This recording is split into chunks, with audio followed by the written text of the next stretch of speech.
আজ যখন জানতে পারি যে সাতক্ষীরা সদর উপজেলার ঘোনা ইউনিয়নে ছাত্রলীগের একজন নেতা নাজমুল, সে ছাত্র দলের এক ছেলেকে অকথ্য ভাষায় গালিগালাজ করে, ছাত্র দলকে গালিগালাজ করে, বিএনপি নিয়ে গালিগালাজ করে, তখন আমার ইউনিয়ন ছাত্র দলের সভাপতি ওই সাইড দিয়ে আসার সময় তারে প্রতিমধ্যে তারা সে যখন জানতে চায় তারা আটকায় রাখে।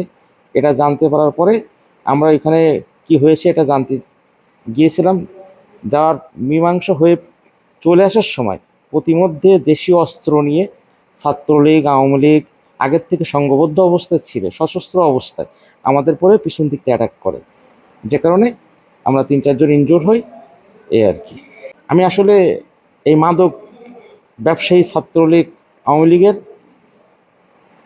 চাই যে এদের নিয়ে যে প্রশাসনের যে ব্যবস্থা, এটা যেন দৃশ্যমান দেখতে পারে। বাংলাদেশ জাতীয়তাবাদী ছাত্রদল সাতক্ষীরা জেলা শাখা সিনিয়র সহসভাপতি মঞ্জুরুল আলম বাপ্পির উপরে আজকে যে নেক্কারজনক হামলা হয়েছে তার জন্য তীব্র নিন্দা ও প্রতিবাদ জানাই।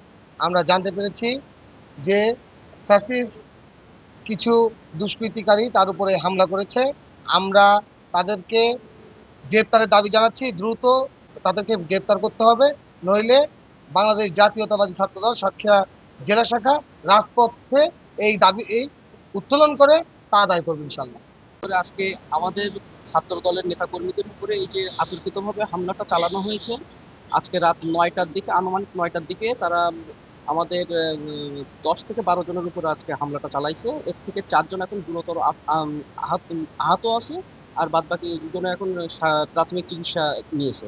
ছাত্র দলের নামে নানাবিধ কটূক্তি করতে থাকে ছাত্রলীগের কিছু নেতাকর্মী, এবং বিএনপির নামে কটূক্তি করে। ছাত্র দলের ইউনিয়ন সভাপতি তিনি হচ্ছে গিয়ে ওই ঘটনার প্রতিবাদ করে। ছাত্র নামে কটূক্তি করার প্রতিবাদ করার কারণে তাকে যুবলীগ এবং ছাত্রলীগ আওয়ামী লীগ নেতাকর্মীরা তারা একটা ঘরের ভিতরে আবদ্ধ রাখে। সঙ্গত কারণে বাপ্পি হলো ছাত্র দলের উপজেলার সভাপতি এবং ছাত্র দলের জেলা সিনিয়র সহসভাপতি। সে তাকে উদ্ধার করতে পারে। উদ্ধার করতে গেলে ছাত্রলীগ যুবলীগ এবং আওয়ামী লীগের সশস্ত্র সন্ত্রাসীরা তাকে পরিকল্পিতভাবে আমাদের 10 থেকে 12 জন নেতাকর্মীকে মারাত্মকভাবে তারা আহত করে। আমি এই ঘটনার তীব্র নিন্দা এবং প্রতিবাদ জানাই, এবং এই দোষীদের ছাত্রলীগ নেতাকর্মী এবং যুবলীগ নেতাকর্মীদেরকে গ্রেপ্তার করার আমি আহ্বান জানাচ্ছি।